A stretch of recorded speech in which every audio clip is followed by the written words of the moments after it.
Essomero li St. Matthias Community Senior Secondary School lyatandikibwawo bazadde mu mwaka gwa 2021 nga bazadde basuubira okuyambibwako gavumenti wabula ate kyababuuseeko abantu abatanategeerekeka bwe baaliyingiridde ne boonoona buli kimu. Akola ng'omukulu w'essomero lino Abaho Bizimana amakya ga leero yatuukidde mu ntiisa okusanga ofiisi ye ng'emenyeddwa ne bakuulita n'ebintu eby'enjawulo. Jana abasomesa abasooka okutuukawo ne basanga office nga bagimenye. Bade tulinamu ka laptop kamu nga tulina omusomesa yakatugabira nga abayizi baffe ke bakozesa ka laptop nako ne bakatwala ne batakomaawo. Bade tulina ekizimbe kye tweyiyizaamu ne bakimenya. Akulira essomero lino wakati mu kusoberwa yayisa olukiiko lw'abazadde bukubirire basobole okusala entotto ku kiki ekiddako.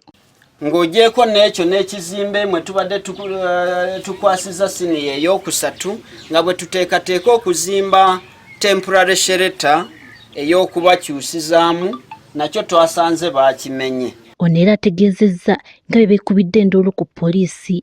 Abayizi abalabise nga basobeddwa bategeezezza nti baakedde ku ssomero wabula ate ne bakabatema nga bwe batagenda kusoma olw'embeera eno. Tusomye nga n'eggulo twasibye tetusomye. Tusomere tusibye tutudde wabweru miti. Tulina okunyolwa nti bannaffe abalala bali mu kusoma ate ffe tuli tutudde tetusoma okuva ku makya paka n'essaawa za leero. Nga tuze kusoma ne tusanga ofiisi yaffe nga bagimenye, ebitabo nga tebiriimu, apparatuses nga teziriimu, n'emmere yaffe nga bagiyiye wansi mu ofiisi. Basabye abazirakisa okubaddukira mu kaseera kano basobole okuddamu okusoma. Tubadde tusaba mutuwe obuyambi, mutuyambe, mutukwatireko tufune obutabo bwe tusobola okusomeramu naffe tukole ebigezo ng'abalala. Abazadde na buli kati bakyewuunya ekigendererwa ky'abakoze ekikolwa kino. Ebintu baabiiba bansiise ebyokulya by'abaana bibakubye ne balya mwabireeba okuba byasera mu ofiisi biiba ebintu ebiri omu ofiisi ebitabo by'abaana